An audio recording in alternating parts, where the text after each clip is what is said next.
like I've never played Dungeons and Dragons, so I don't Okay, know anything about that sort of game like at so all. that Like this part, Civ 6 is the closest type kind of game that I've gotten to like that sort of play method almost. so that part is all easy. Are you playing with your mouse or your? Are you Mouse playing and with? keyboard. Yeah. Okay, so you know if you plug a controller in, it'll be a lot easier. Ah, word. Um, if you plug in your controller, so basically the way it works is you just gotta. There's a little bit of reading involved. Mm.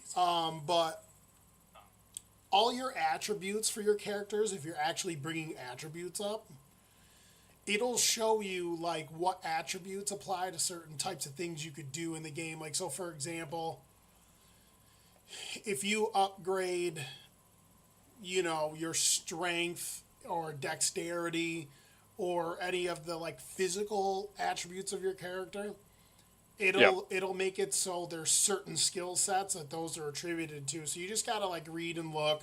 For example, I can't remember which one, but like if you bring up like let's just say perception, for example. If you bring up your character's perception, I'm not saying that this is the skill it does because I'm to the point now where I play through it and once you figure out what's going on, it's easy. You don't even think about it. But say you bring your Right. character's like perception up, and let's just say lock picking is let's just say lock picking is like attributed goes coincides with perception. If you upgrade that, it'll make it so like say you go to unlock a door that's got a lock, it's got a lock on it and you're going to lock pick it. Say Yep. you use your main character and his perception's really high, perception goes with lock picking. It'll roll every time there's like something special you need to do, whether you get to a certain part of dialogue that you have to make a decision, or you want to pick a lock or disarm a trap or do something important. It does a Yep. dice roll, and basically it'll say at the top, it'll go, this is what you need to get to successfully use this dialogue or use this skill or break this door down or pick something or use magic or whatever at certain pivotal points. You have to, it goes by luck. So you roll that dice, and if it says you need a 10 to get through this door and you get a 7, you'll fail. And then, like, depending on what level your character's at, you'll get extra rolls. So it'll say, do you want to roll again? You can roll again. But there's a loophole around the whole entire thing. Okay. It sounds annoying, but what I do is I just save the game before I do, like, make any major decisions, or if I'm trying to really get into a door, you could just save the game, and if you roll the dice, you could just reload it. It takes 2 seconds. And you can just keep rolling the dice Uh, until you get it. I've been And using the old school and technique in yeah, video games. and so the dungeon. I'm not into Dungeon Dragons. I've never played it. And like at first, all that shit seems overwhelming. It's really not. Like if you're that worried, just save before you do something you really want to do. And it Right. allows you. You literally can pause at any time in that game and just save. Like you could be in the middle of a dialogue, you're like, "Oh shit, this is gonna be this might be important." Just save before you have that conversation, or Mm. save before you're trying to get in the door. My buddy was watching me play. He's like, "Dude, that looks pretty annoying that you have to like keep reloading." And I'm like, "But the game's just so damn good." So basically, they're called checks. There's just dice rolls, and it's based off diehards. I don't know how it works if you're a diehard. It's like, do people really just like roll that shit once and then go, "Oh, looks like I'm never fucking getting in that door," or "It looks like I'm never gonna fucking do this or that." I play for the story, so I put it on story mode every time, which is what you can do. Or it's called explorer mode. Just play Mhm. like that and save as much as you want, and just get whatever outcomes you want. But I've never played a game where your decisions impact every facet of the game. Like I've played that game, and the characters are Okay. so fucking good. So listen, when you have a controller, it changes the whole game. It's in my opinion, it's way easier. You use the controller for everything. It'll take you a second to get used to it. But you know how when you play with the mouse right now, everything's top down and you point and click on everything, your dudes go where you tell them to. Mhm. When you switch to controller, what's cool about the game is it does third person view for whatever character you're using, and you manually move your dude like a normal third person video game. and you go up to shit and interact okay. with shit. It looks like a totally different game. So if you got a USB-C, plug your controller in, and the game will drastically change, and I think that will help you too. Facts. I'll have to And try that so out. when you play it, take your time, get to know the characters, like really take your time. There's all kinds of different cool ways you could build them, and once you, just think of, don't get too weirded out by the fucking checks, the dice rolls and stuff. Because like I said, just get used to really saving 24/7, and you could just retry again so you don't make any mistakes. But basically, the way Dungeons and Dragons supposedly works is when you play with your boys, I guess you roll dice, and it's all a lot of things in Dungeons and Dragons are by chance, and Right. that's what it's supposedly trying to replicate. But outside of that, it's a very straightforward RPG. It could be as hard as you want it to be, or it could be as easy as you want it to be. Some people get crazy with it. Like, there's all kinds of ways you can, like, break the game and shit. Like, people, like, some dude apparently figured out how to, like, take all these, like, soul coins and then, like, rapidly throw them and just, like, melt a boss in, like, one blast. Like, people do all kinds of weird shit on the game, but the story, a 10. Once you get into it and you start figuring it all out, gameplay, the way it looks, the music, everything, it's a 10. It's massive. It's got replayability. Like, dude, every time I play it, I find areas that are huge that, like, the first 2 times I played it, I found 2 sections of the maps in the game that I'd never found the first time or the time before. Word. And if you love a story, it's literally one of the best games you'll ever play. Yeah, so when I tried playing, it's so good. I didn't even get off the ship when I started playing. Oh, you didn't get off the Nautiloid ship? No, not even. Yeah, dude, throw a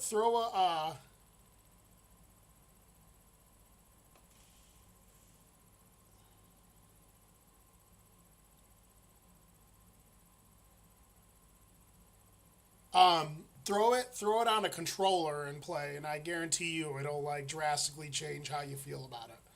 There's a learning curve, and you gotta do a little reading and see what, like, the attributes and all these other things do for the individual players, and there's all kinds of cool ways to build players, and dude, you can make so many decisions. There's like 11 main characters you could pick up to be in your crew. Dude, Yep. you don't even you could play the whole game by yourself. You don't even got to pick anyone up. Like, my second playthrough, there was a character, I just decided to ignore her, and I never seen her again. I had a character get mad at me and leave my party and try to kill me later. Like, it's such a good game. So, and another time, if you need help or whatever, and I'm not doing, like, a football podcast, Right. if you ever have any questions about it or whatever, I play it all the time at work, so I can help you out. But it's definitely, it is worth your time. Just be patient with it and start to figure it out, and you'll start to just take off. And, bro, you can build your characters, dude. You start fucking people up, bro. Dude, it's so good. But yeah, we're doing a little NFL podcast here, live with the boys, the Keep It a G Real podcast. Ethan just happens to hop in and say what's up. I got my boy Chad with me. What's up, guys? Not much. Just keeping it G real. Just keeping a G Real out here in the streets. But we're going to be getting into football. Anton's supposedly going to hop in here. I don't know if he's really going to hop in here. And I got a bunch of the guys' picks, Chad, for week 1. Yeah. And I'm going to try to throw them into, like, I'm not Oh, really great. shit. I'm going to throw them into a little sheet thing, a little spread thing here. You don't have to give it to me right now. You could give it to me. Yeah, I gave you Tomorrow. the divisional picks. I'll give you the real picks tomorrow. No, I'm talking about, I'm going to track our week-to-week picks and see who does a better job picking games. But we can. Oh, dude, We're going to talk about the division, so. I'll make a 15 leg for this week, you know. So, did you use the link that I sent you, Chad, to get into here? Yeah. Okay, I just wanted to make sure that shit worked.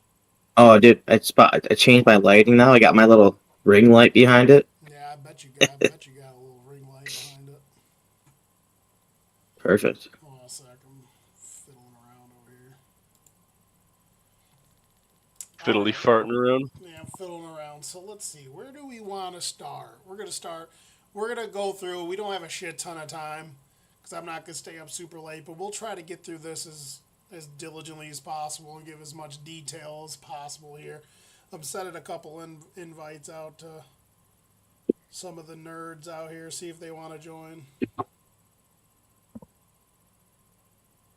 Simba, I get it.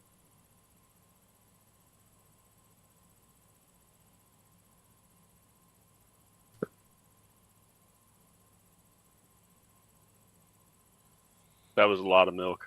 All right, so Chad, let's start with the AFC South. We'll start with the AFC South. Just tell me who your. We'll do it like this. Tell me who your favorite is in the division. Who you think's going to win the division? Just give me a brief synopsis of why you think that team's going to win, and then you could talk a little bit about the other teams and just be like, why you don't think those teams stack up to this team. So you have the floor. The AFC South: Texans, Colts, Jaguars, Titans. Who do you think's going to win it, and why? I think everyone's gonna have to go with the Texans on this one. CJ Stroud, he showed up last year. He's had another year underneath his belt, an actual off season, and just learning the defense. I mean, offense a little bit more and how to read defenses better because he's had a year of doing it in the NFL. I just think everyone else over there, like the Saints. I mean, the AFC's right. Saints, Jesus.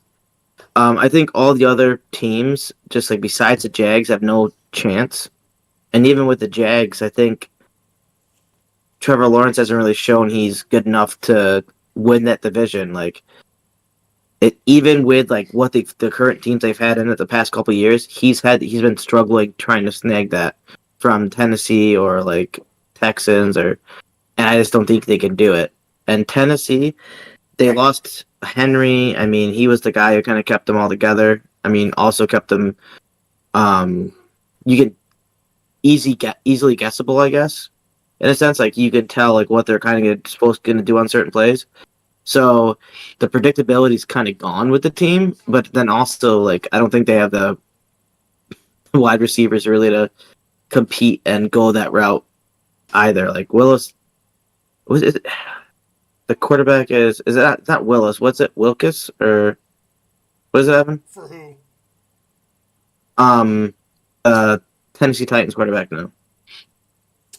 It is. So it's a W. He played for what is it? Kentucky, right? Yeah, I can't think of his name. I see him in my head, dude. I think I've been hitting the head too many times. These people just rattle these names off, dude, and now I struggle to do it. It's not Willis. Wilkins. Wilkins. No, it's not Willis. It's something W-I something. I can't think of the name. Anyways, he's not bad, but I don't think he showed what he. I think he kind of showed he.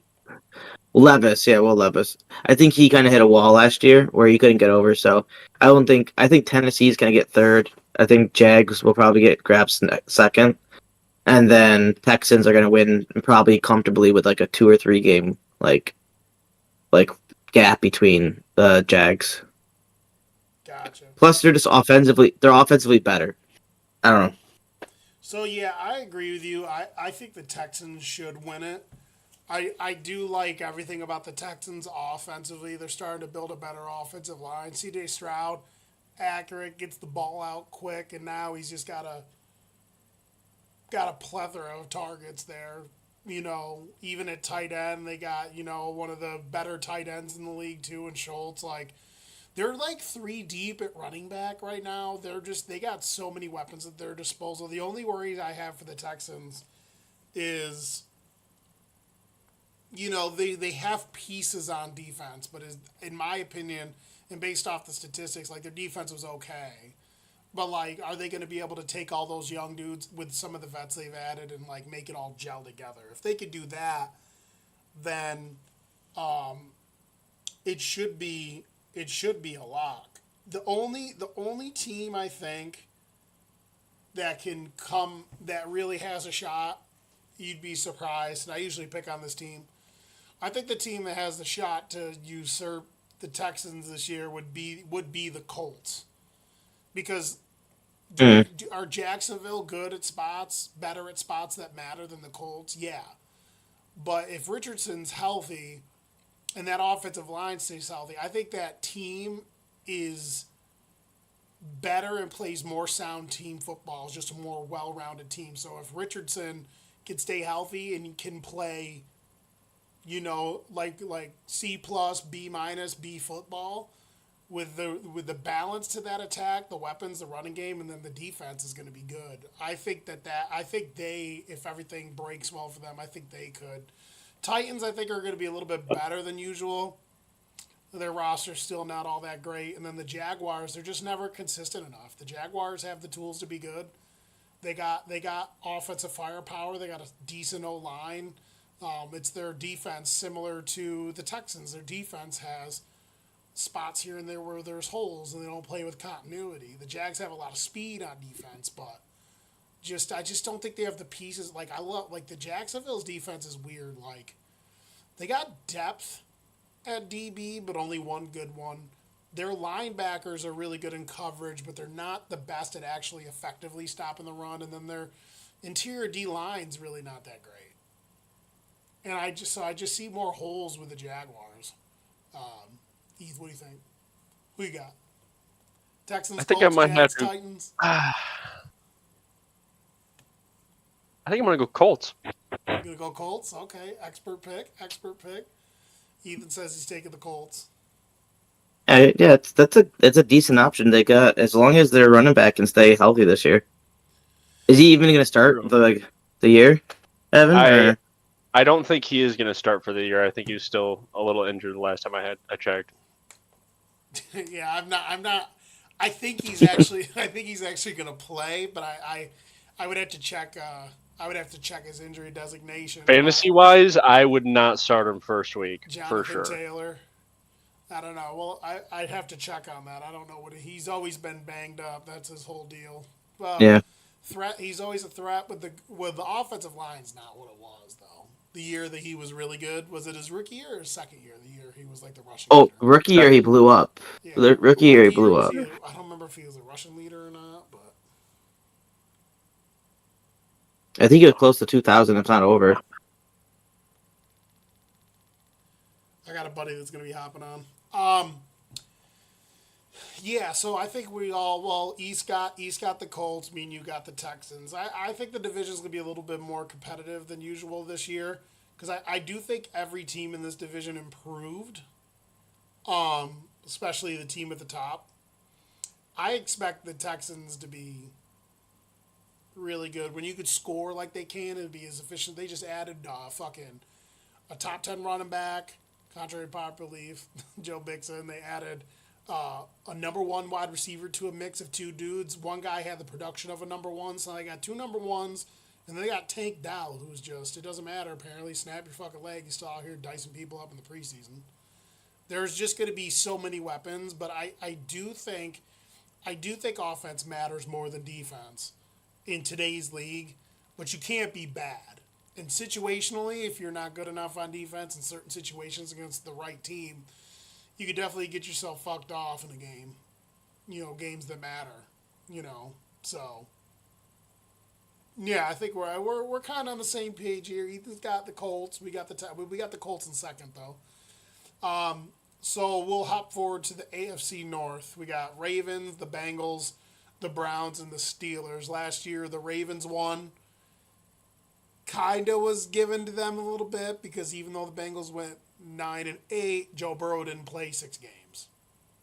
They still went 9-8. Yeah. The Browns went 11-6, and then the Steelers went 9-8. What do you think? What do you think about this division? Might be the most competitive division. What do you think, Chad? I'm leaning towards Baltimore just because Henry's a big pickup for them. I think because before, when Lamar would stay back there, Gus Edwards and them, they were good running backs, but they weren't like Henry's a guy, if he's back there, and someone's gonna have to be on him. You can't go, oh, Lamar's gonna run it. You can't tell, and I'm sure they're playing a lot of RPO off that. You know what I mean? Or even, a run option at that point. Right. Between the two of them. Yeah, between the two of them. So, and that could open up the backfield a little bit more. And their wide receivers have another year underneath their belt. They were young last year too. So, bro. I think it's gonna be very. I think that's gonna be one of the most competitive divisions though, out of all of them, Bro, side note, because Ethan's got some yeah, underrated fucking beard game going on right here, dude. Anyways, keep going. I think it's gonna be one of the most competitive divisions in like the whole NFL because you have as long as Cleveland plays well, it's gonna be the top between those three teams. If Cleveland could piece things together and like Deshaun Watson comes out and actually plays the quarterback this year, and Burrow stays healthy all year long, I mean, I think it's just gonna be interesting. But I think it's leaning towards Baltimore only because they. I didn't pay too much attention, but I don't think they lost too many weapons. I think their defense is the only thing it's gonna be suspect for them because the offense got better. I don't know, and they made it to the AFC Championship last year without Henry. So it'd be interesting. Now the predictability of that team is kind of washed because throwing a good a top runner back there with Lamar is going to be very interesting how they play that team and how people try to defend it now. I don't know. But I do see the Bengals getting into the playoffs though. I see them if they don't grab the division, it's going to be like a game difference pretty much. Whoever either took an extra win against like another AFC opponent or like what vice versa. You guys will still be splitting games, stuff like that throughout the whole division, I think. What do you think about the Browns and the Steelers? Um Steelers, I mean, a lot to be desired, but they could I think they can still get a winning record this Bro, year. they fucking win football games, bro. That's what I'm saying. I think they can still get the winning record get a winning record this year. I don't see them getting into the playoffs just because the AFC is such a powerhouse this year again, where it's like there's only additional playoff spots besides the divisional winner. Like I don't see them being better than a third team out of all the other divisions because there's a lot of good stuff going on across the whole thing. But I do see the Browns.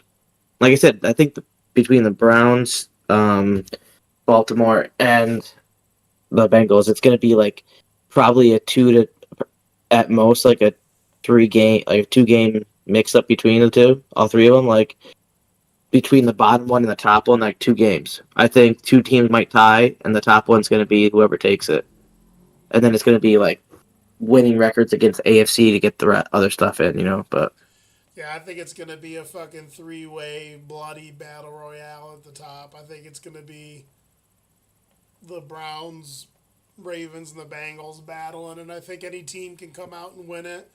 I'm just hoping that the Bengals make the playoffs. It's all we need, and I hope we don't have to play the Browns when it matters because we never fucking beat them.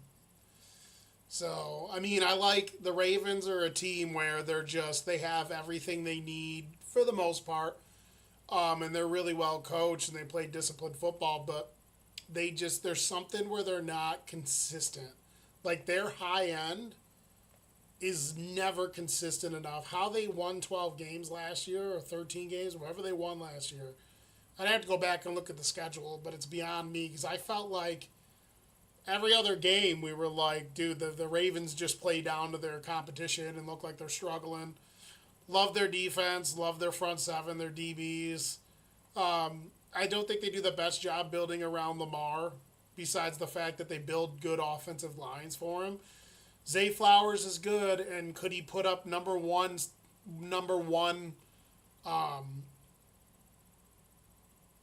here's the problem with stats sometimes. Now a lot of dudes like to use this argument to try to act like good players are bad and bad players are good. We know dudes that do that. Try to act like stats don't matter so they can explain away some shit with a player they like or don't like. One thing I will say is, like, you look at a guy like Zay Flowers. Is he good enough to where he could get you number one level production? Yeah, I see. He could be a guy that can, with his route running ability and his speed, he's a type of guy where it's like, if Lamar's on point and that offense is on point, he could get you 80 to 100 catches and go over 1,000 yards and get in the end zone a bunch of times. He's a really good slot guy with like field stretch upside. I think he fits what Lamar does. But there are certain situations certain matchups where he'll get taken advantage of. He doesn't have number one physicality. Like when you're talking about what's your number one going to be, your number one guy needs to be able to do it all. Run routes, run after the catch, and like he needs to be able to beat dudes at the point of attack for the ball. Like a number one's got to be able to.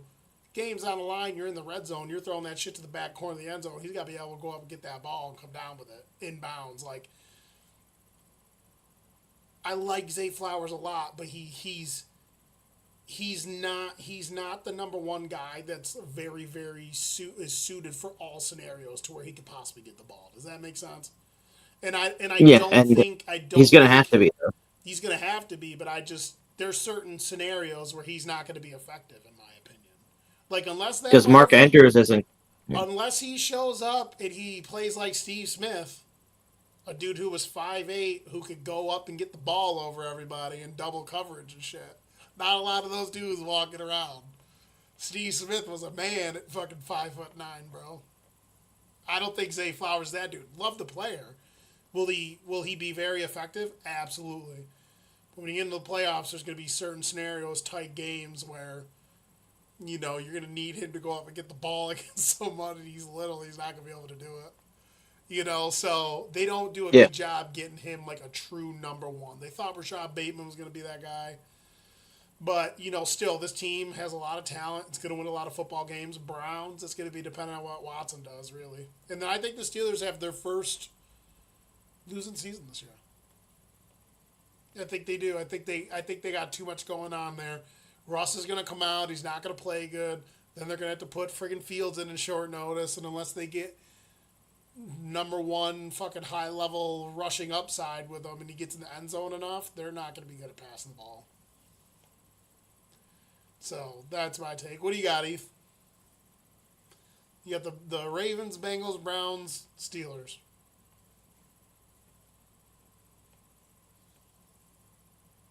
That's tough. I'd have to go Bengals if I knew that Burr was going to play all season. Okay, this dude knows some stuff. And play fairly average. That would be okay with me, because last year he just rode my bench the entire time because I couldn't trust him.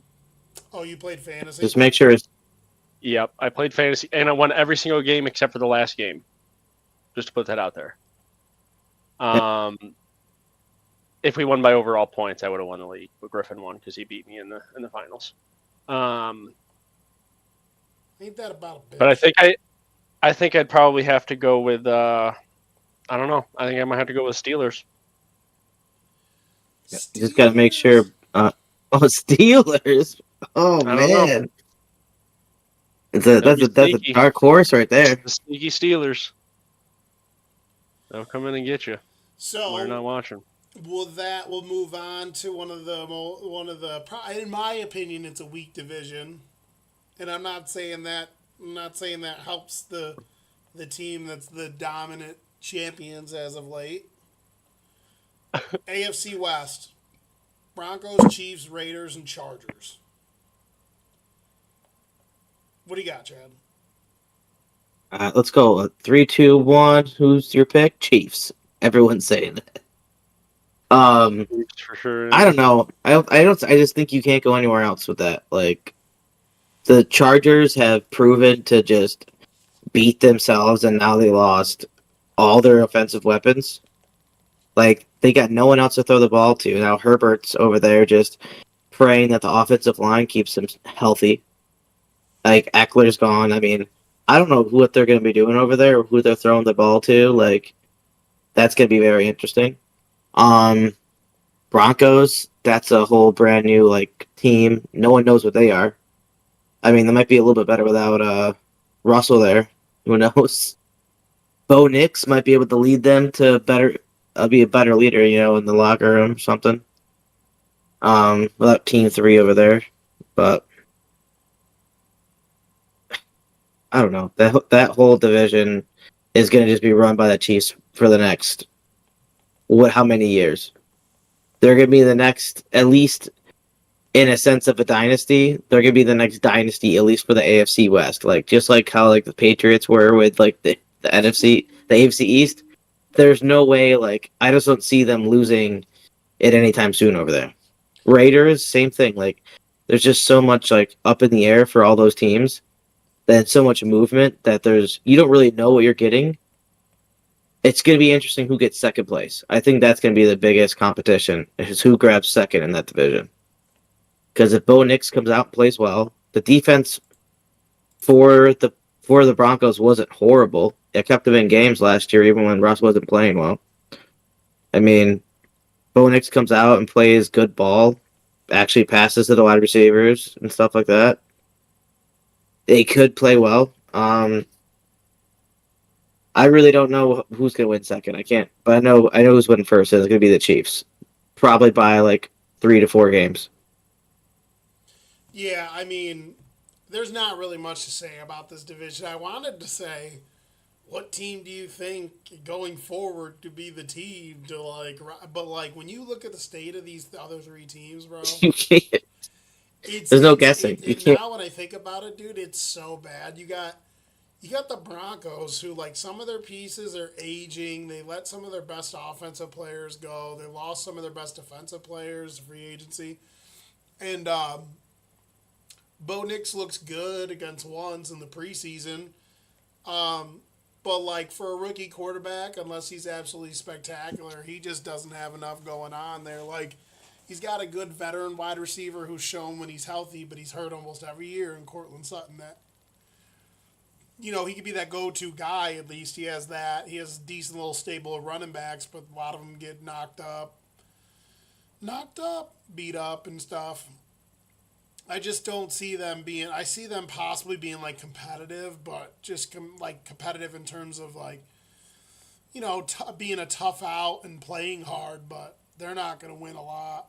And then Oakland, easy killer. Oakland's if you're puffing, make sure you block yourself out. They might demonetize me if you're puffing. What was I gonna say? The magic trick.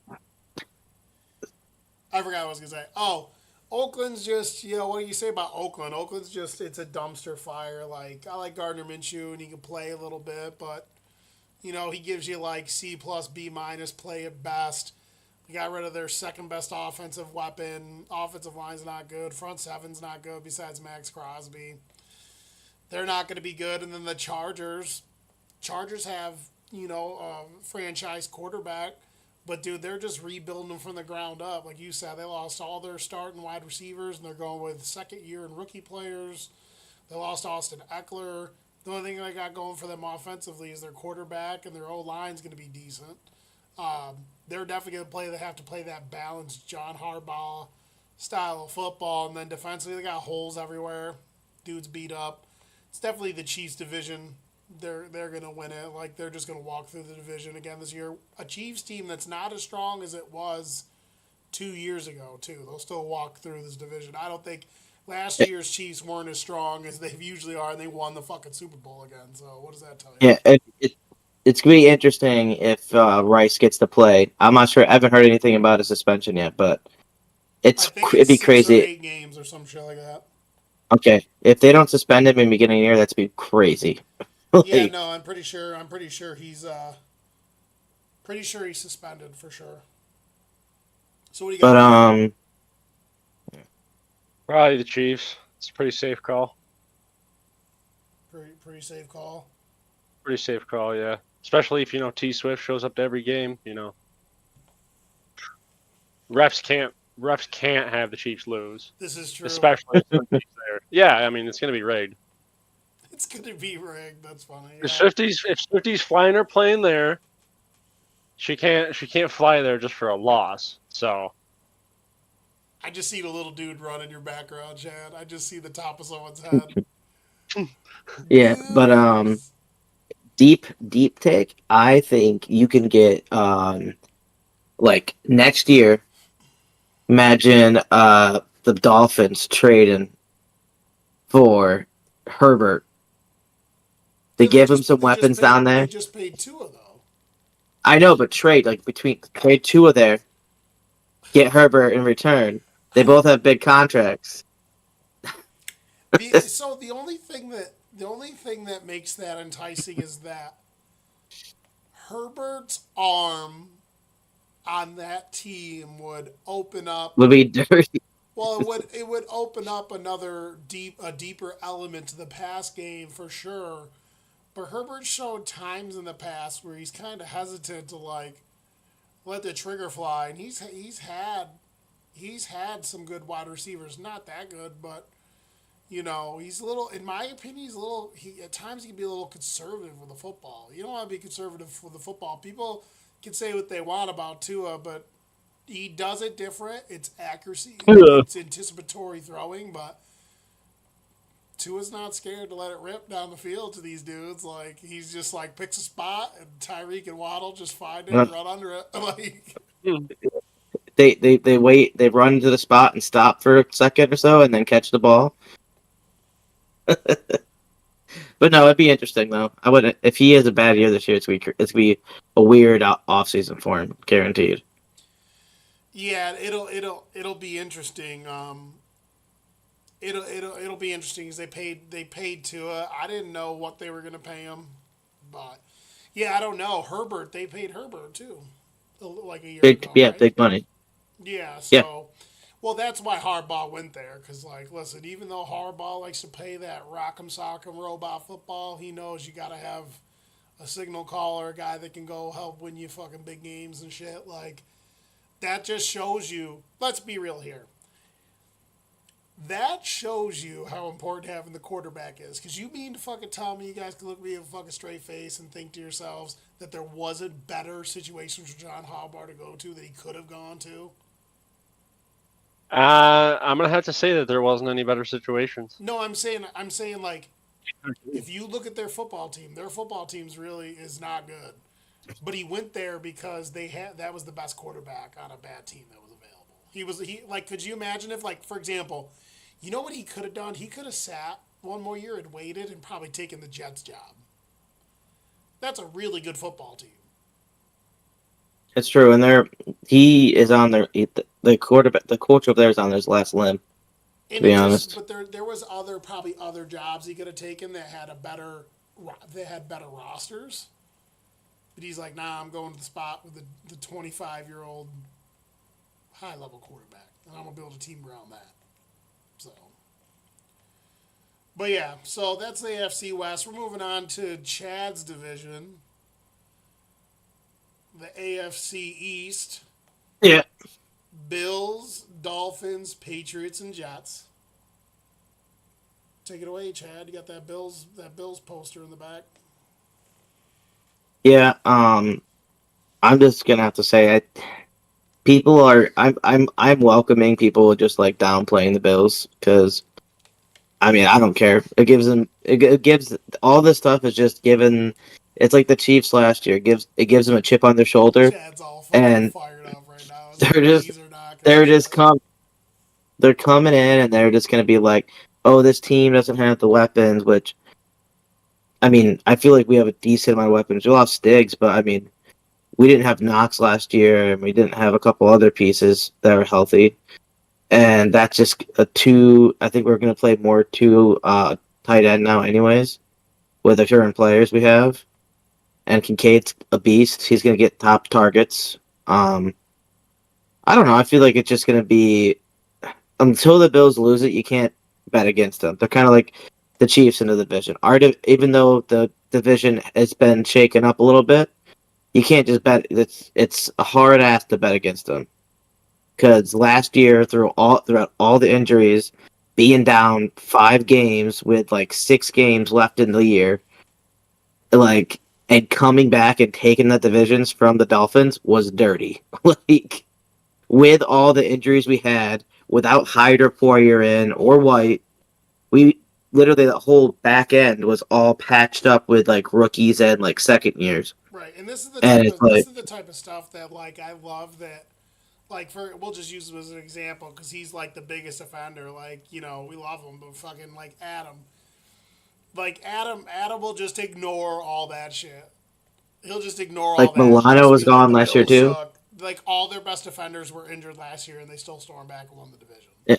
Milano was looking like a Pro Bowl like linebacker first 5-6 games. He got out towards the end too, and now he's out for the again.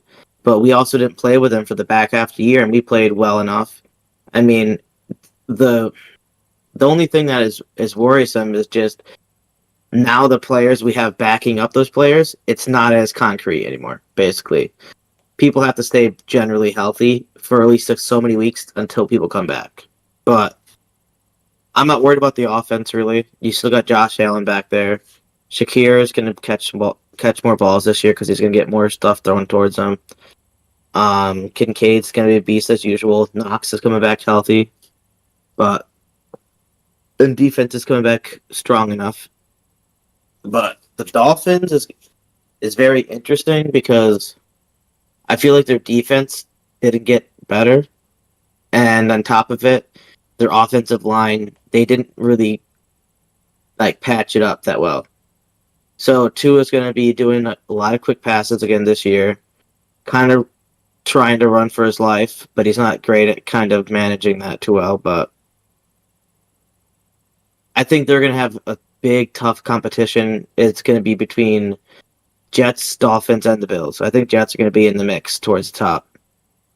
I think if Rodgers stays healthy, he can even. I think that's the only real threat to take the division from the Bills is the Jets because they play the Bills well, considering how the Dolphins just somehow always lose to the Bills. They never win. They never play well. And when they do win, it's by like a point or two. So it's like you can't really trust them against good teams either. That's why I see the Dolphins getting like third in the division. I think it's gonna be Bills, Jets, Dolphins, and then the Patriots because it's like they're quitting already. They traded away Judon. Once they traded Judon, I don't think they were ever trying for the season at all at this point. Well, okay, So I heard about some stuff. I heard some stuff about that like they did save a bunch of money and then like somehow will make out on cutting him something with his contract and him being a final year player in his contract or some shit. There was some cap or draft pick stuff reason why they decided to move him. I was listening to it it's the still other day, but I mean, it's still crazy though. but you He's got to the make a you best got to player in the defense. right. You got to make business decisions. Like I know he's the best player on the Yeah, defense, but it's like, is a 34-year-old Matt Judon really going to help this team that much? You got to be thinking. You got to think down the line. So if it was more tactical to move a yeah. guy, then it makes sense. I mean, for me, I have the Bills winning the division. The only team I really think that has a shot if they play to their best ability to beat them is the Jets. That's what I was saying. Yeah. Miami is like the offensive version of the Ravens. They're never consistent enough when it matters. Like Adam's going back and forth with me about the Bills and this and that, how good the Dolphins are, and I'm like, buddy, the Dolphins keep getting beat by the Bills every year for the division, no matter what gets fielded by Miami. Miami doesn't show up and play well when it fucking matters. In the few games they did show up and play well against you guys, you still beat them. Like, Yep. until I see Miami go out there and clutch the division and go out there and beat some good football teams consistently, like, Miami can have the roster they have all they want. They're just never consistent enough when it matters. And Yeah. defensively, And they're you look not at that good. They also if you deal look with at their injuries a schedule at the lot. back half, if you look at their schedule in the back half, it's just as hard as it was last year for them, and it's all like playoff level teams coming off the back end for them too. Yeah. They don't play well against teams who actually win games. Like Yeah. they beat the Broncos last year by 70 points or whatever. It's like yeah, the Broncos were the Broncos. Like And so I think the Jets have the best roster, in my opinion, right on now paper, yeah, on paper. And if Rodgers can even play, like, say, if you can get 70% of what Rodgers can be, then they're going to be really tough. They're going to probably battle you for the division. If there's one team that wins it outside the Bills, it's probably the Jets. I love what the Jets have defensively across the board. They revamped their offensive line a little bit. Love their weapons when they're healthy, and when Aaron Rodgers is upright, I love what Aaron Rodgers brings to the table. Patriots, they're just bad on both sides of the football. They're going to be bad on both. They'll be well coached and well coached defensively, but you know, I just don't see them being able to like win shootouts and score enough points against like the better teams. Like I don't see it. So, Eth, what do you got?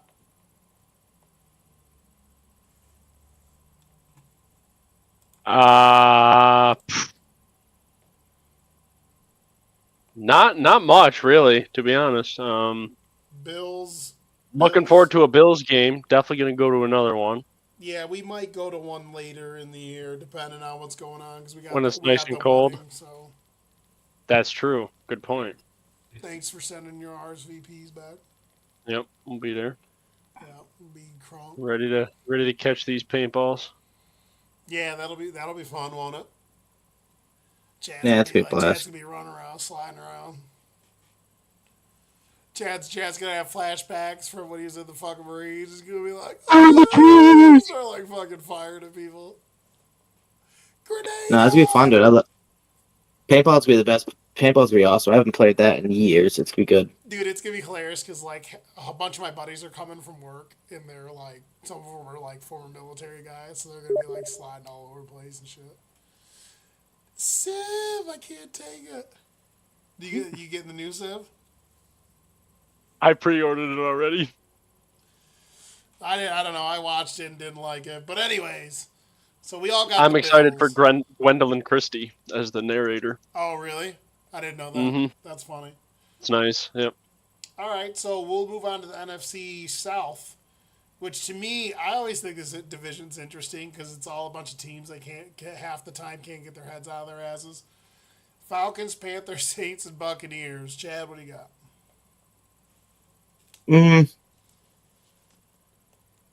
This division's interesting because the Falcons definitely got better, but it's still like a weak division though. Like the Bucks, I mean, they won it. They won it last year, but it was such a weird race that it wasn't like it was like who can't lose pretty much. Like who's good enough to barely get a win to snag that division and keep going. Saints, I don't think they improved enough. I think it's going to be a toss up probably between Falcons and I guess maybe Tampa Bay. I don't know. I think Falcons they put enough pieces in there and like I think Kirk's not even playing there. He's not even the starter anymore. Pauper. He's just bench riding over there. But he can at least coach up if he might be a team player and coach up the rookie, you know what I mean? So I don't know. So I definitely see who do you got? I'm gonna take Falcons. I think Falcons is best bet just because like the talent they have on both sides, kind of where it's like their defense is kind of hit or miss, but if it comes together, it can be really good. And the offense, I think they added enough weapons to kind of make it interesting over there because they already have a good running back. They have decent wide receivers. I think that it's a quarterback situation, and they decided to go a certain route. So see if it pans out for them. Yeah, I agree with you. I have the Falcons. They have quietly one of the best offensive lines. Quietly, they have one of the best offensive lines in the league. They picked up Darnell Mooney, which I think is going to help Drake London and those wide receivers separate. He's going to be able to, bring a little speed to that offense that they don't have an abundance of when it comes to like their wide receivers. And help stretch the field. It's going to help London with his like slot work and his sideline work. And I actually think Pitts has a bounce back here. But the key is going to be, I think Bijan Robinson is going to lead the league in all-purpose yards. I think he's going to be the best running back this year. Kirk Cousins, if he heals decent from his Achilles, it automatically brings some stability to that team. The accuracy, this team is designed to attack the middle of the field, zone run, get the ball in the running back's hands, like all over different areas of the field. So, and Kirk Cousins is really good at doing all those things. So if he can, if he's healthy and he's upright and he's in there doing his thing, throwing darts, I think this team's actually got a shot to maybe win like 11 games, maybe, if you look at their schedule. Panthers, they're going to be about as good as they were last year. They lost Brian Burns. They lost a bunch of different players. And they had a Deontay Johnson, which I like, but they're not going to be good. 5 games max. Yeah, what sucks is, too, like, they have... I mean, you can move off a quarterback. We've seen teams do it. The Cardinals did it with Kyler Murray. So, when they drafted what's-his-face and then drafted Kyler the next year. Saints will be competitive. They're going to have one of the better defenses, although it is aging a little bit. Derek Carr, you know what you get with him. Possible, like, certain games, he's like a B-ish guy. They'll probably be somewhere around 500. And then the Buccaneers, they'll probably be the team that'll give the Falcons a run for their money for the division. But the Bucs, they're not really pushing the envelope. They're going to be about as good as what they were last year, which can win you your division in this division. Yep. It's going to come Just down need consistency. to, like, can Baker Mayfield be consistent and play good a second year? That's really what their health, because they're aging on the defensive side of the ball. And what do they get out of Baker? That's basically what the Bucs season's going to be. What do you got, Heath? Falcons, Panthers, Saints, Bucs.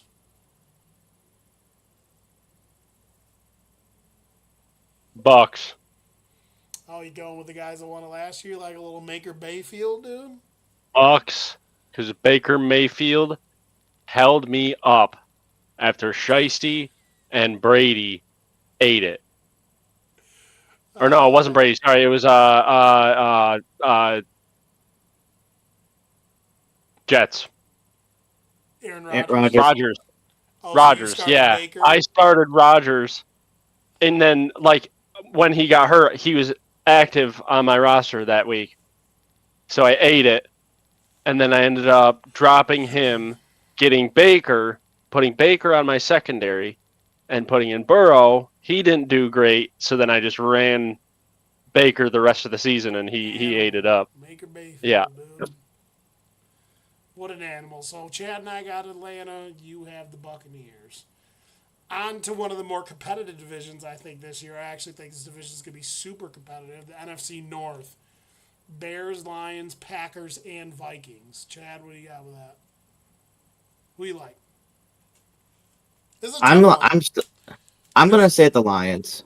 I'm Okay, so gonna you're go with the taking Lions. Taking the Lions, okay. I think I think their defense is still like, it's still young enough, and they still retained most of the players. I mean, they lost some, but they've retained majority of them. The offense, it's still a lot to be desired over there. I mean, they kept St. Brown, which is good for him. Well, they were one of the better offensive teams last year. Yeah, that's doing, like, they got Gibbs still, right? Yeah, Jamar. Yeah, whatever his name is. They were really good on offense last year. Yeah, like I said, I think that's all going well. I mean, quarterback's still playing decent. Goff, he's still playing his average ball. And I don't know, you stick with a good defense. You have teams having to come in and play some harsh conditions towards the end of the year. I mean, and it's favorable for them because they're used to it. It's just, I like Jordan Love, but I don't. He has to kind of prove that he can take that division, pretty much. I think if Jordan Love plays well, they got the running back from the. Josh didn't Jacobs. they basically? Yeah, they got Josh Jacobs. Jacobs, if he comes back and plays like he did the past year before last year, it's going to be very good for Love. The wide receivers over there are kind of a toss-up right now. Who knows who's going to take the lead and whatnot, but that also is good because no one's going to know until after the first 4 or 5 weeks who to really cover as the number one. I think it's going to take a while to determine who they're using as the number one, and they're going to use it as their advantage. But same thing, it's also a disadvantage because when it comes to certain scenarios, you don't have that number one guy to go to, in a sense. So I just think it's just too testy for me to trust them to win their division. But I still see, like, the Packers getting into the playoffs. I just don't see them. Love has to prove that he can will his team into the division champs, pretty much. And Vikings, they got shafted by the guy by one, the guy getting arrested, and two, the other guy getting hurt in a playoff game and having to be out for the year. So I mean, and they traded away Kirk. I mean, you can say what you want about like wide receiver production, but I mean, Justin Jefferson's going to get his passes. He's going to get his yards. But I'm not sure. I don't think he's going to get the touchdowns. I don't think he has the person throwing him that's good enough to get him those touchdowns. And if you can't score that well, you can't win this because their defense isn't nothing to like boost up either. So it's like they won because Kirk was able to. And accuracy matters in the red zone. Yep. So Kirk was great at what he did. He was the average quarterback. He played well until pressure hit him a little bit, but he was a good quarterback overall. He was just aging, and they had to kind of move away from him. I don't blame him for that, because you're paying a guy like that much money without having someone behind him. They screwed up by not. Chicago's going to push for second, I believe. I think Chicago has the potential as well to take it. It's going to be like the AFC North. The AFC North and NFC North are in similar situations. I think those three teams are going to be at max between all three of them, like 2 games apart, from the bottom to the top of those three. I think it's going to be whoever either sweeps or takes the most wins within that division is going to win the whole thing. Yeah. But the Bears with Caleb Williams, they're looking good. And they do have a chance. I almost trust Caleb Williams over Jordan Love with the weapons he has and what he's shown so far. Only because like Love showed it last year, he was playing well. Well, the thing is, like, look at the weapons that Green Bay has at wide receiver compared to what Caleb Williams has at his arsenal. So it's like, I think Love's going to be a great quarterback. He proved it last year. He could play well. He played with pressure. He beat the Cowboys in a playoff game, which is wild. But it's going to be interesting how he plays this year with those same pieces, pretty much, where it's like you don't have as much. I think the Bears have way more of an arsenal than the Packers do, at least offensive weapon wise. Yeah, I'm actually truly, I'll be honest with you, my favorite to win the division is, it's tough. So like on the podcast, on my power rankings episode, I had Detroit above the Packers. But I think that it's a toss-up between the two. Evan's going to say the Bears. Just kidding. So I think it's a toss-up. Well, it's a toss-up between, in my opinion, the Lions and the Packers. The Lions have gotten better defensively, adding a couple key pieces here, DJ Reader and some other guys. They're going to be good on offense. They have one of the best offensive lines in the league. They have a dual-headed monster running back. They can run all the different type of run plays. They can run trap, dives, stretch plays, toss plays, all kinds of running plays they can run. And then their passing attack is actually what's really good for them. And not just because they have Amon-Ra St. Brown, but, Goff's played well.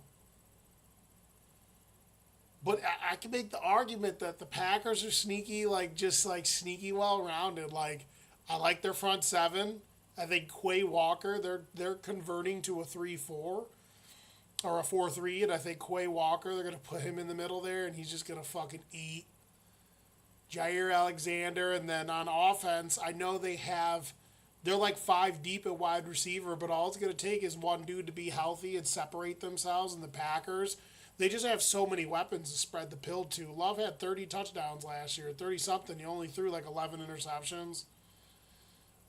So defensively and offensively, this Packers team is going to be a tough out for everyone. They're going to be able to play balanced. They're going to be good in any situation. They can They're going to be able to run the ball. They're going to be able to throw the ball. The Bears, though, I think the Bears are going to surprise the fuck out of everyone. I think the Bears can win 10, 11 games this year with their schedule. Their weapons as a whole are a little bit better, like with the fact that Swift, if he stays healthy, is more than capable. Can run the ball, catch the ball out of the backfield. But yeah, like, dude, they got a three-headed monster wide receiver. They got DJ Moore.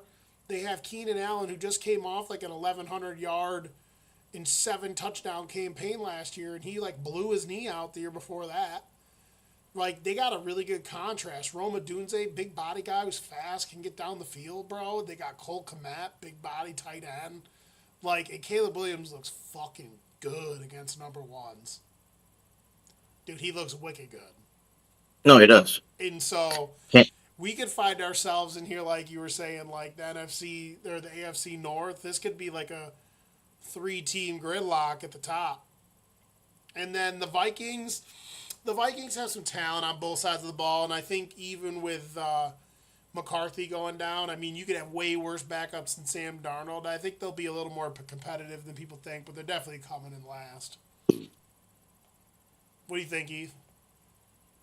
Bears, Lions, Packers, Vikings? Oh my.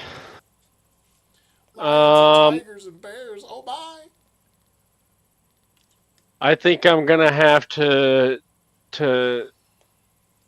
put one out there for my boy because he's not here and go for the Vikings. Oh, Big Griff? You know, have a little. No, my boy Anton Oh, you're going with the fight. I thought you were gonna say the Packers. going the Vikings. Well, what makes you think the Vikings are gonna win the division?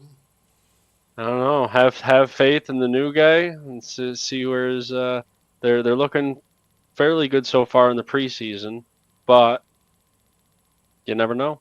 But McCarthy's never out know. for the season. Fuck them. Don't need them. You gonna roll Sam On to Darnold? the next. On to the On next. to the next. See that's spoken like an old school football head, dude. Next man up. On to the next. Next man Next up. man up. Okay, so you got the Vikings. Okay. So Yep. now we'll move on to the NFC West. Cardinals, Rams, 49ers, and Seahawks. Chad? 49ers. Oh well. Yeah, 49ers. pretty much. Yeah. I'm gonna But- swap discords because these guys want to play some Civ. I will chat with you guys later. All right, brother. Just hit me up Deuces. Okay. later. Yeah. Yeah, no, So, I agree. The 49ers, but the Rams are going to be good too. What do you got? That's what I'm saying. I said 49ers, and I'll give the Rams a nice postseason view. I think they're going to get 7th seed at least in there. I don't know. I just feel like Stafford's going to bounce back a little bit this year. And then Cooper Kupp's coming back, playing a little bit healthier, and then with Puka, it's going to be interesting. That's going to be a nice 1A 1B finally with like both of them kind of with Cooper actually healthy this year. But yeah, I see the Rams getting second. Seahawks, if Geno comes back and has another nasty year, that'd be good. Like, it'd be interesting because then that would prove like almost everything wrong, like about like the from the previous year. Like how they're like, oh, we need Russ, we need like quarterback. What's the coach? Whatever. Like we need Pete Carroll. We need this, and then they played better without neither of those people there. You know what I mean? It's like it'd be interesting if they continue that with Geno, and Geno has another good stat year for himself. And Cardinals, I don't know. I just don't trust Kyler Murray. I can't trust Kyler Murray personally. So I got the 49ers as well, and like we don't gotta really like harp on the 49ers too much. They're really good at everything you could do from a football standpoint. Coaching and the scheme on both sides of football is just coupled with the talent. There's nothing they can't do. No strategy they can't deploy on the football field. And so they're the clear-cut favorites. The Rams, I think, will be good because they could score a lot of points. Interested to see what this defense looks like without Aaron Donald. Although I do like some of their young players that were playing really good last year. Coincidentally enough, they have two of the best young defensive tackles in the league that were playing with Donald, and they're both going to be getting the start this year. This team, if they can be middle of the pack defensively, they're going to be competitive. They're going to be able to run the ball. They're going to be able to throw it out of the backfield. They're going to be able to throw it all over the lot because between Puka Nakua and Cooper Kupp, they just contrast each other so well in the different things that they do. So as long as Stafford's healthy and upright, the offensive line's healthy, they're going to be able to score a shit ton of points. They're going to be one of those teams that that teams are scared that they'll come in and drop like 35, 40 points or something like that and upset you. Like if you have a bad day on offense and if you don't put up a lot of points, then you struggle a little bit defensively, they might sneak up on you and outscore you. That's going to be them. They're going to be fucking throwing the pill all over the place, especially if Kyron Williams and Cooper Kupp can stay healthy. Health, it's basically health. On offense, they're good at all the spots that matter. Wide receiver, tackle. They can catch the ball in the backfield. They can throw it, all that shit. Seahawks are just the Seahawks. I think they're just going to be any better that they've been. They'll be like a middling 500 team. They're another team that can never stay healthy. Geno Smith's just like, they paid him that 3-year deal. Good for him, but he's mid. He had one solid year. I like their weapons. Their offensive line's improved, but defensively they just haven't been good. Particularly their front seven just hasn't been great. So I really don't see them competing too hard for the division. I mean, they'll be competitive and be in some games, but it's nothing crazy. And then the Cardinals, I actually think the Cardinals are going to be a tougher out than people think. I think they've improved on both sides of the ball. And like you said, it's really going to come down to Kyler Murray. I mean, is he going to really put his all into actually being a quarterback and studying and trying to improve? Because he has all the tools to be successful in this league. He's had 2 seasons where he's been really, really good. But his decision making's poor. His ability to stay calm under pressure is just poor, and he just makes like frantic decisions with the football sometimes. And he's built more like a running back, but you always worry about his size and he could get hurt. I do like what they have with Trey McBride, Marvin Harrison Jr., Wilson. I like their running back tandem and Connor if he stays healthy, and Benson, and their offensive line's a little bit better than it was last year. But defensively, man, they ain't gonna fucking stop nobody. So that's the thing that sucks for them because like even if they could score enough points, they'll be like a tough team because they can put points up on the board, but they won't be that great unless Kyler Murray like somehow plays out of his fucking gourd.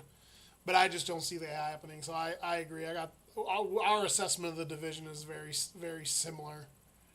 Yeah, I just can't. Marvin Harrison Jr. is going to be a great asset over there for them, but I just don't trust Kyler. They don't really have the running back they used to have. They have other wide receivers, but it's like they're so limited, and like you said, their defense is just kind of shot. So it's like they're going to let up more points. I think they're going to be more than below the bottom half of the division, like of the league in defense. So, gotcha. What's that? Yeah, I don't know. I think the Rams have a good shot at snagging that second and getting into the playoffs. I don't think the Seahawks or the Cardinals have a chance to do that. I think it's only the Rams that has a chance to slide in towards the end, like 7th seed. Gotcha. Yeah, I think our assessment's similar. We both like the 49ers. Well, we'll go to the last division here that we need to talk about. We're actually moving pretty decent here. We'll move to the last division, and then we'll talk early award predictions and who we think's gonna, make runs and stuff here. So we got the NFC East. Always the most controversial decision because most of America likes the 3 top teams. Well, the three of the teams in it. I'll be honest, a lot of people are Commanders fans too. Washington D.C. is no joke. This division eats up a lot of the fan base in our country in terms of like as a whole. I see Eagles fans everywhere, Yeah. Cowboys fans, Giants fans. I've seen a lot of Commanders fans. So this division is always the division that's on the tip of everyone's tongue. It's like a soap opera. What do you think about the NFC East this year? It's gonna be a mix-up because toss-up kind of because you're gonna have to see how Hurts kind of bounces back from an injury and kind of had his woes at the end of the last year. They started off solid 10-1 and then just frayed away towards the end. You know, like they didn't look like the same team towards the end after that. Like, but I see them still winning their division. I think the basically I think the next man up. You would think it's Cowboys, but I think it's more Commanders at this point. Because I think Cowboys. Who do you got winning? I have Eagles winning it, Okay. but I think like the number two. You would think Cowboys just because of what they've done the past so many years.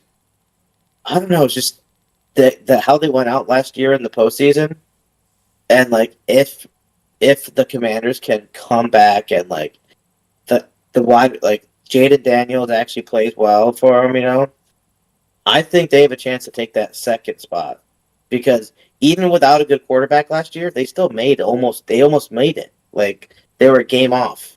You know what I mean? Like you had an actual comparable quarterback like with Jaden Daniels, and he runs, he does a mixture of both. Like gives that little element to their game. They already had decent running backs. I mean, and they have good wide receivers too. Um, I don't know. I think it just gives them a chance to kind of go forward. They got different coaching in there now too. That's gonna make it a little bit better for them. So I just see them getting like Commanders getting towards that 10-11 mark, where that would snag the second spot and a possible playoff. But that depends how everyone else plays too. Because I think it's gonna be hard for the Cowboys with their lack of like. I think I don't know Dak.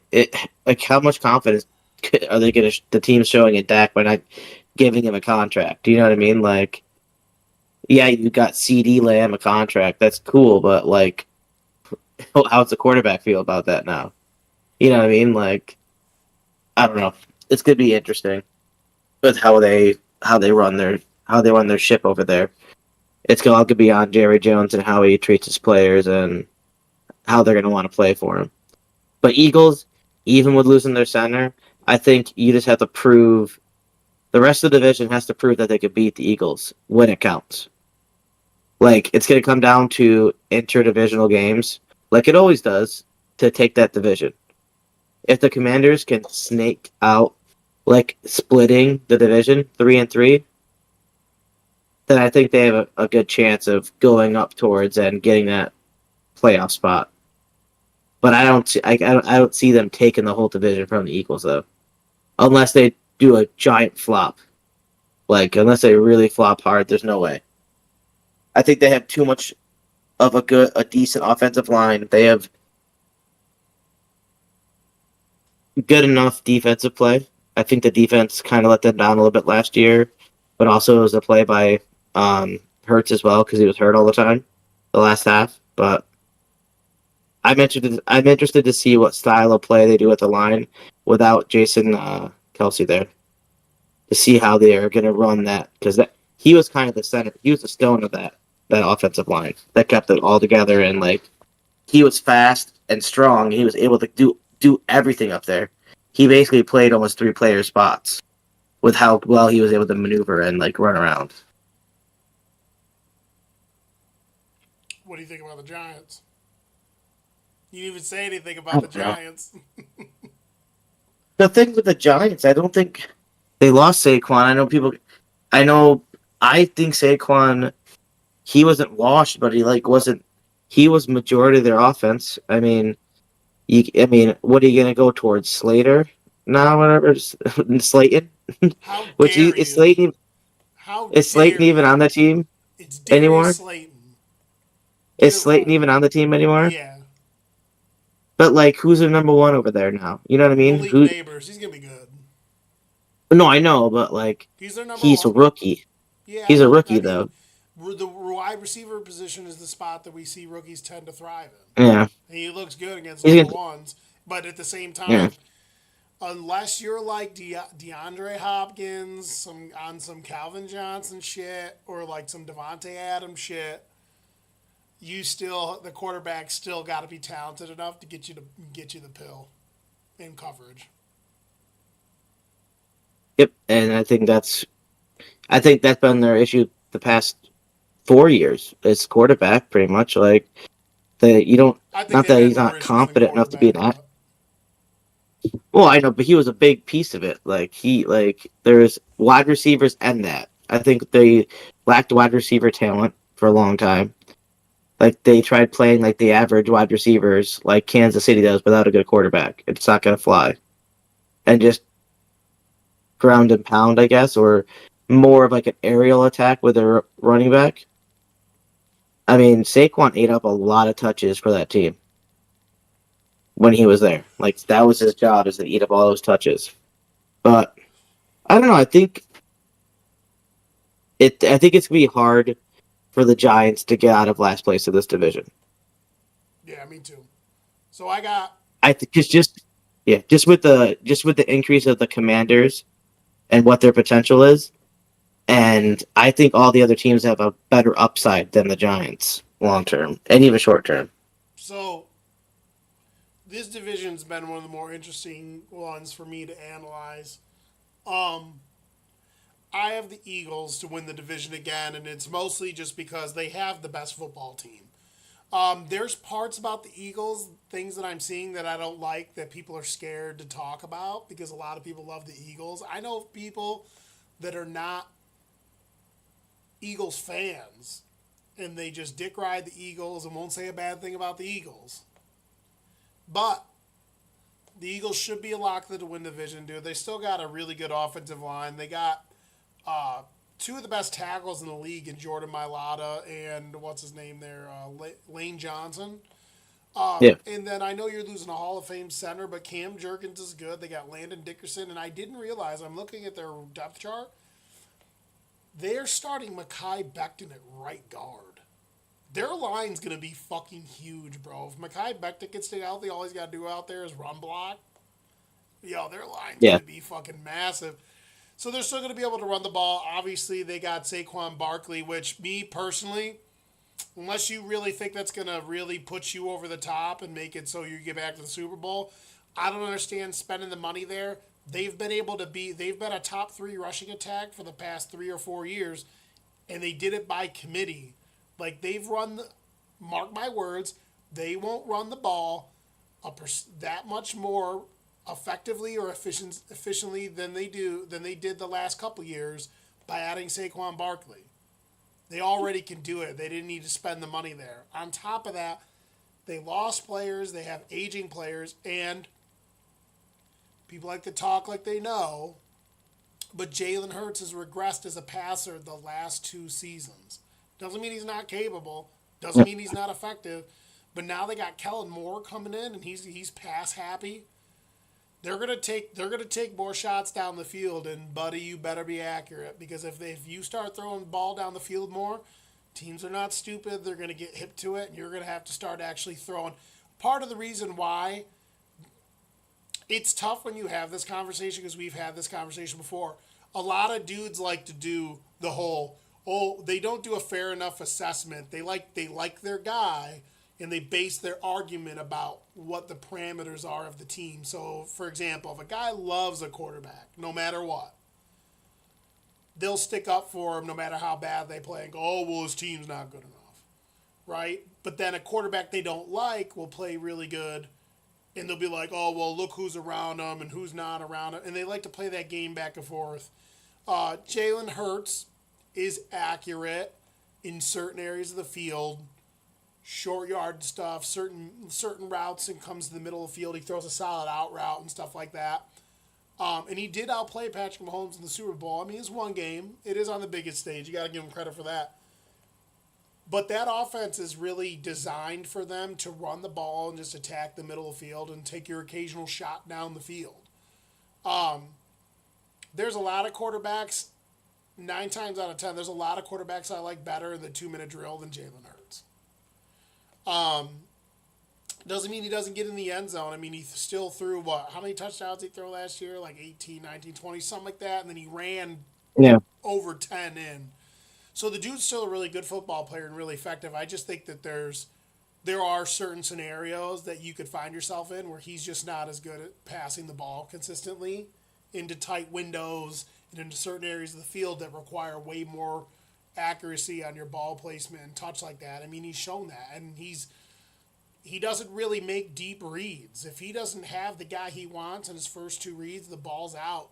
You know, that's how the Commanders beat him last year, the other year. Was it last year, the year before? They were doing a lot of funky coverage swaps, and he was just out there making mistakes against a defense that really wasn't even all that good he struggled against. And the Eagles had an implosion last year and struggled down the stretch. So a lot of change, a lot of guys getting older. They've had some guys regressing.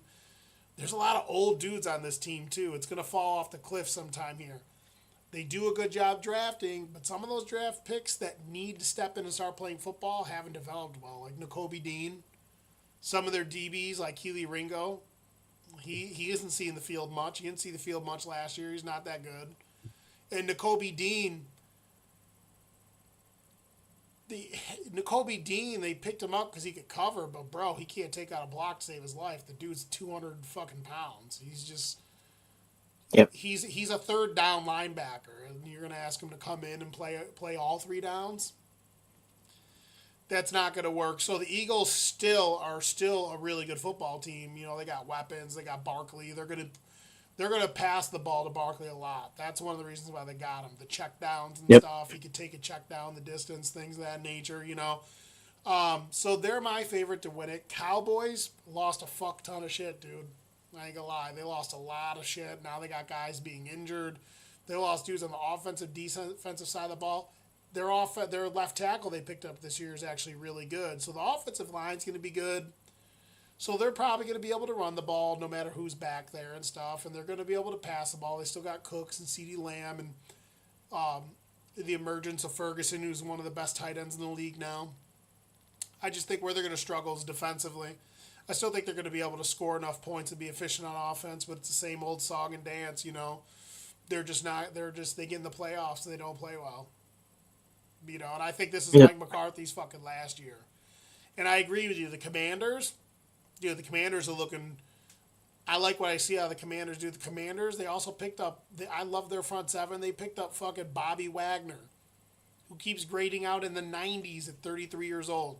Until I see Bobby Wagner not be one of the best middle linebackers, if not probably the second best middle linebacker in the league. Dude, their front seven's going to be stout. I think they can be had on the back end. And then I love what they did on offense. I mean, they went out, they bolstered their offensive line. They went out and got Ertz, who could catch passes. They got this new kid, Sinnott, who's their backup tight end, who looks really good in preseason. Yeah. Terry McLaurin, Austin Eckler, bro. They got a little fucking contrast, a little pound and a little bit of swing back, catch a ton of balls. And Jaden Daniels looks like the real deal. Makes quick reads, gets the ball out fast, dude. Makes good decisions with the football. Quick, snappy. Pop, pop, pop, ball's out. And he's got the running upside. I could see a scenario where Dallas winds up third. And then the Giants.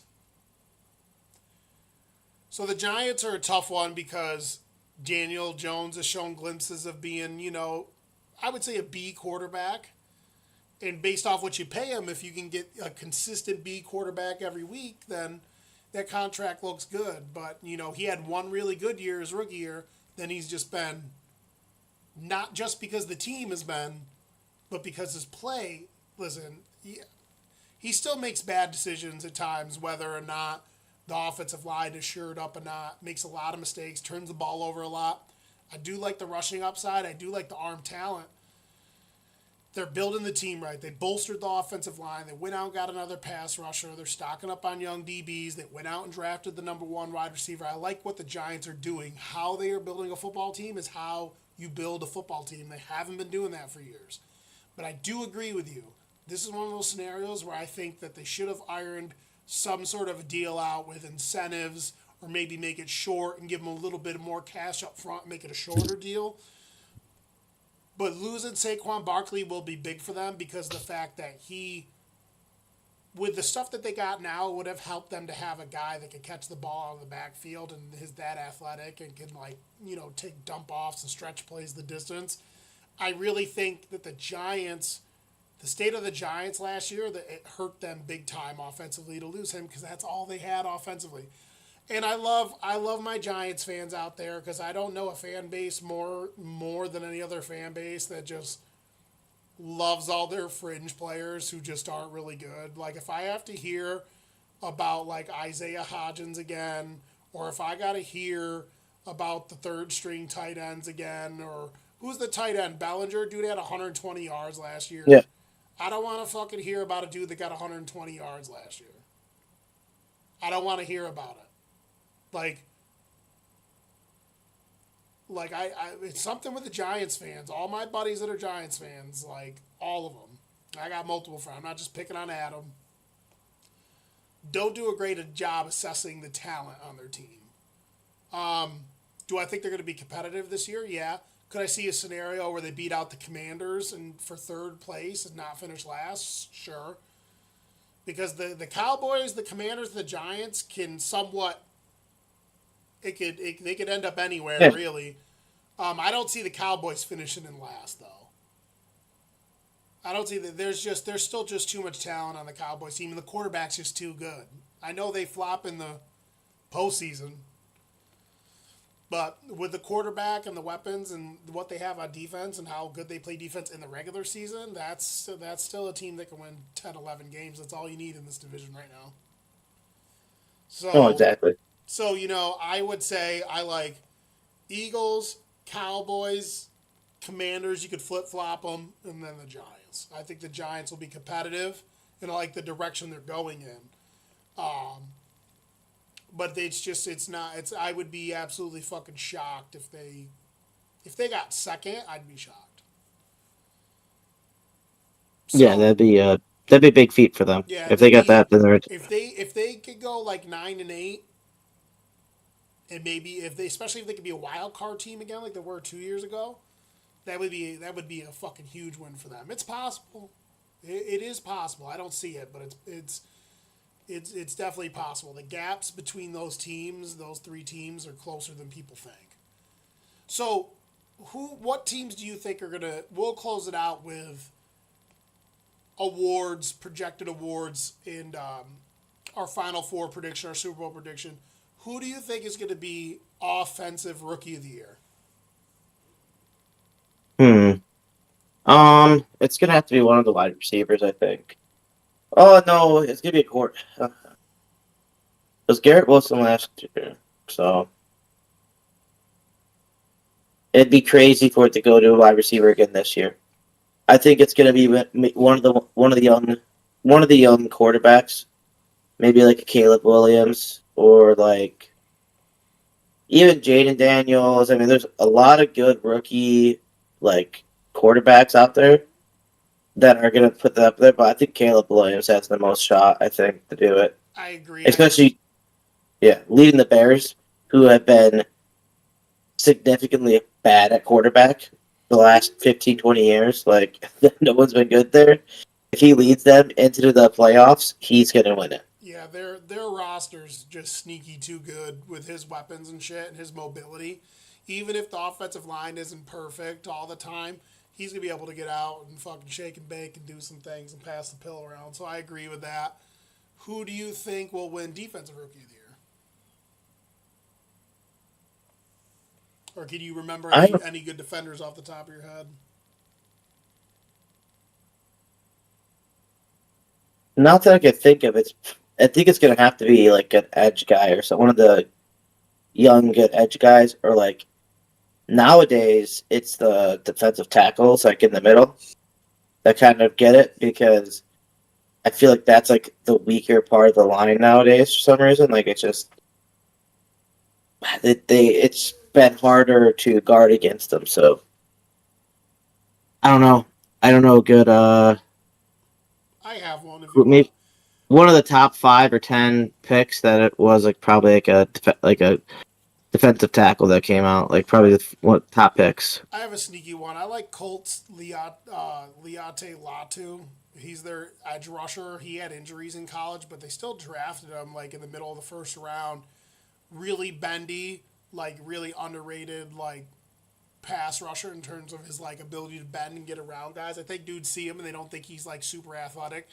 But I really think I don't know how much he's gonna start, but they're definitely gonna have him out there in their third down and pass rush packages, and I think he could be a sneaky guy to get, 40, 50 pressures plus, and maybe get to the quarterback, 5 to 8 times maybe. Yeah. If he's just coming in on pass rush downs and packages, I think he's actually a really good player. Who do you think wins? Offensive player of the year, not a rookie, like a regular? Who do you think wins offensive player of the year?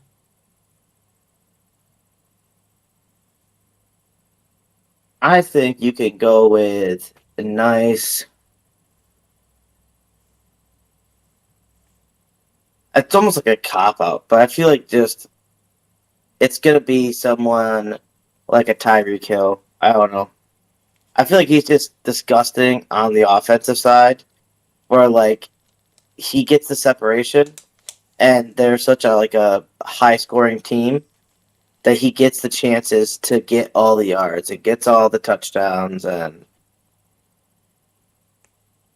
I don't know. It's usually offensive rookie of the well, no, the offensive player of the year is usually wide receiver, unless you can throw in like a running back and like he just blows up.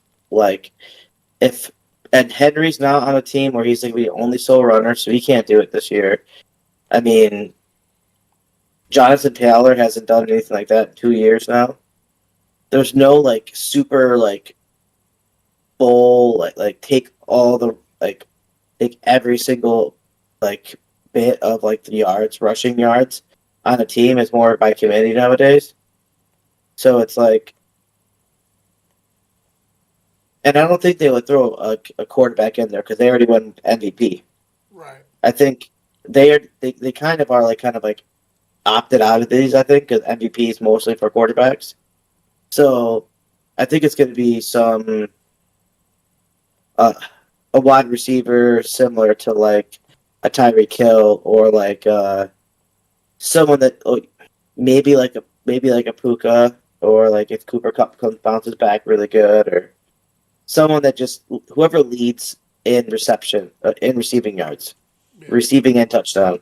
If they lead in receiving yards and touchdowns, I think that wide receiver is going to get it. Like you can't. I feel like you can't just win one. You have to win both. I'm going with Bijan Robinson. I think That's Bijan good. Robinson is going to get a heavy workload in that offense, and I think he could be a 2,000 yard from scrimmage guy. That's what I think, and I think he could lead the NFL in touchdowns. That's what If he does it, then yeah. like If he could do that, it'd be perfect. non-quarterback lead the NFL in Yeah. touchdowns. Who's your defensive player of the year? Defensive player. Milano's out for the year, so. You're going to So- say Milano. so- I mean, Sauce can't That's who I get was it gonna again this say. year. I was going to say I don't know if he can go back to back. Back Back to back, that'd be crazy. Back to back. Th- Bring what it that- to him. What? That hasn't been done since what? Let me see. I don't know. Donald. Oh, That hasn't did been he? done since Donald, or it's either Donald or one of the Watts. I guarantee they might have been defensive player back to back almost. I don't think it's one of the other boys, the Bosa boys. I think it's more Watt or like Donald, because Donald was a beast, and he had years and years and years of that level. It says no defensive player has won back-to-back NFL MVP awards. If that's the case, I mean, Sauce. that'd be interesting if he can have a year like he had last year. It's either going to be that or like a TJ Watt if he plays full this year again and gets like 24 sacks or something crazy like that. Who's your MVP? I'm gonna just I'm just gonna hope it's Josh Allen at this point. He's gonna have to. I gotta go with Joe Burrow, baby. I mean, I feel like Allen over. It's with the. That's why I hate the current state of the NFL. It's like the past 3 years, with like the level of play Allen has thrown up, like both rushing and passing every single year. Like the year Rodgers beat him out because Rodgers had it better.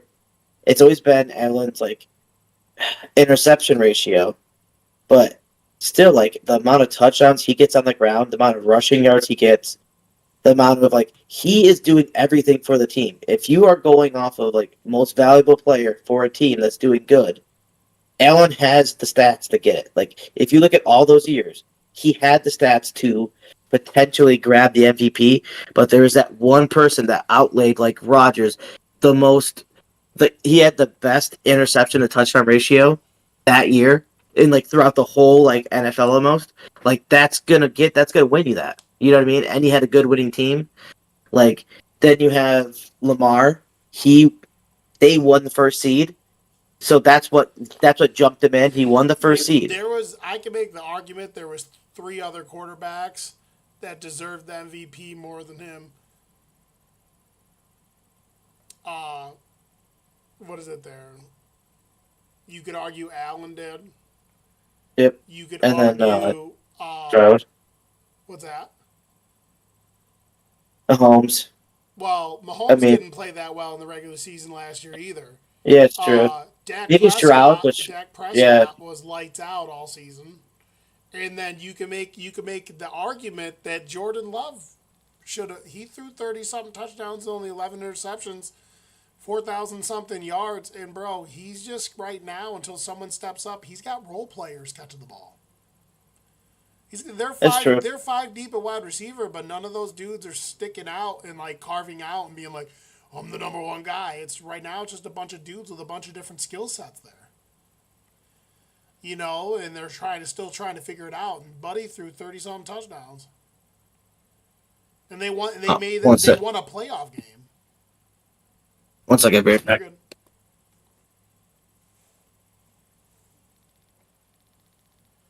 And so I want to say Lamar Jackson.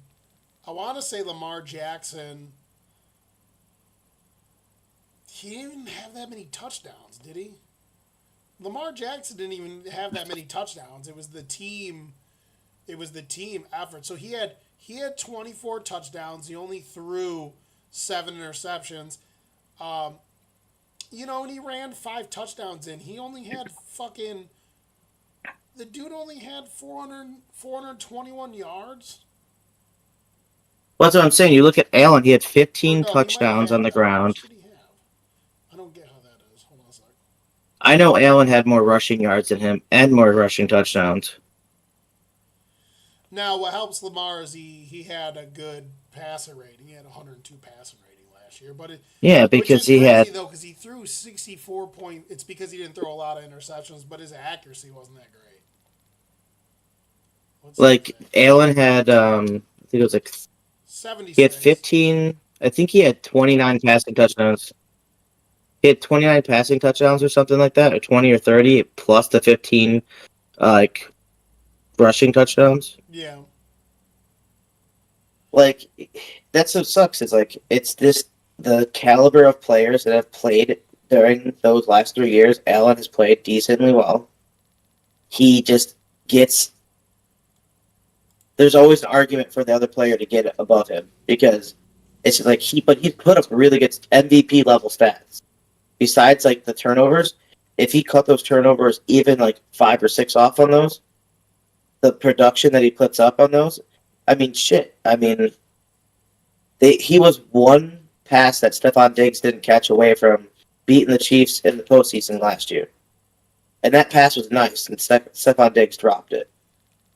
So, I'm a little short on time here. I'm going to have to end the stream portion, but I'll chat for you for a second after. Who are your final 4 teams, and who do you got winning the Super Bowl?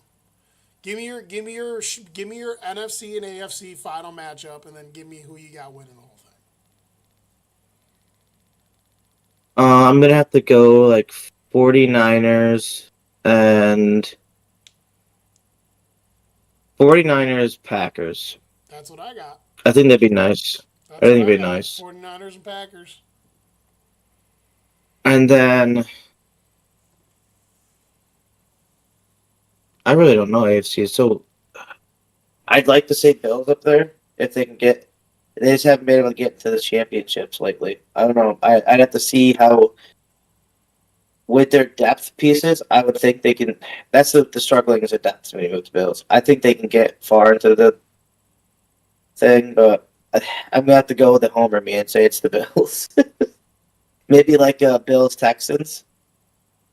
Because if the Chiefs, I feel like if the Chiefs go up against the Texans late, like late season, Texans coming in, Shroud's balling out there, like they have the weapons that can go up against their defense. They have, if imagine Diggs playing slot with Nico Collins on the outside and Tank on the other side, whatever. Like, and then you have the running backs up. They have the I think they have the weapons that go up against their like to go up against the KC's defense, and I think hopefully their defense builds up over the year and they can take on or cut out Kelsey a little bit, so they have a chance to win that game too. But I think it's gonna be Bills Texans, and I don't know, either that or Bills Chiefs. I think Chiefs are either going to be in it or they're getting kicked out the round before by one of the teams. Ravens do look nasty, but I don't know.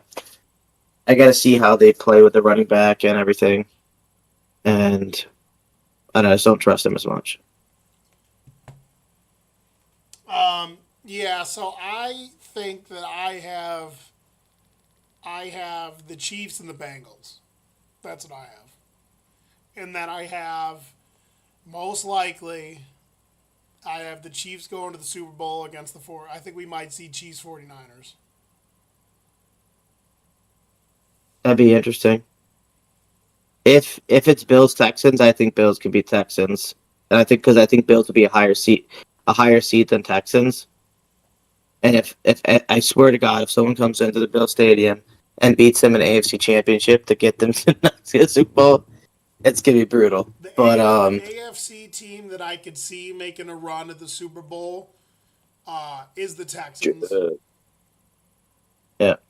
Right, but Imagine the Jets. But the Bills, coming up. the Bills have had playoff success, so like the Bills will be there fighting for it too. But outside of those three teams, I think the Texans could be a team that could make a playoff run.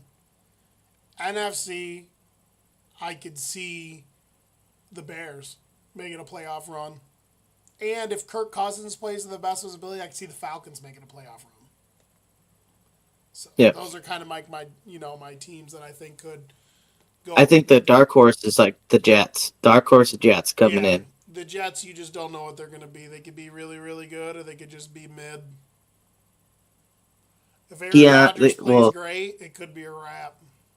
Aaron Rodgers throwing the Garrett Wilson, then the offensive rookie of the year, and then you throw in Michael. What was it? Damn it, the Chargers guy that just got in there. Mike Williams. You throw in Mike Williams, a healthy Mike Williams. Yeah, they also have all like Mike Williams fucking takes too deep of a breath and he gets hurt. So if he stays healthy, then you got Breece Hall and everything else going on the side. Yeah, A healthy Jets going into Arrowhead with a good Rodgers, like fully everything. That would be an interesting like divisional round game if they got to that point, or even like it'd have to be divisional because I think Chiefs are going to win number 1 seed. So like a divisional in Arrowhead, Rodgers go in there and wipes the floor with them. That'd be crazy.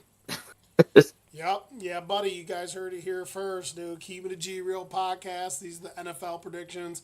We were hoping we would have some of the, the homies stop in, but fuck it, what the fuck was that? Oh, looking at wedding shit. The homies, we thought more homies would stop in, but must be everybody's busy and all that. But I got the the OG Ride or Die podcast, homie Chad, dropping the nuggets in here. So, yeah, this is our little breakdown. My power rankings, I already dropped those, and then I'm going to do my power rankings quarterly. I also started collecting, I'm going to start collecting the weekly picks this year from everyone. And I'm going to keep track of weekly picks and then try to, like, do a little Excel spreadsheet thing and try to see, like, who has the best win percentage by the end of the year. And maybe I'll give whoever does that a little prize or something. So right now I'm taking them from D's, you, me, Adam, Anton, and Keegan. So those are the people right now. I'm gonna try to get little photos of you guys so I can put your names in the thing so it's like shows your percentage Yeah. and shit. Like send me some funny pics or something like that. But yeah, Keep It G Real podcast. NFL season's upon us. Chad, you got anything to say? No, let the games begin. It starts Thursday. Let me get a treat Thursday, Friday. Yep, we got game Friday. Yeah, it's What the game's that? Eagles. Oh, the one Eagles. is that the one in Brazil? Yeah, All right, dude. There's players literally going, I don't want to go to that shit. I don't want to go. I cannot blame them. It's a freaking Friday night game, and then you're gonna have to come back and play a Sunday game after that. Like by the time you get back and actually adjust it again, you're already fucked in the head basically at that point. At least you're not playing the Thursday night like Bills. They got freaking. It's good, Bills. A lot of Bills football in the next 10 days. 2 games. Well, listen. All I gotta say is, go Bengals, go Bills, and we'll be back with more football content later, people.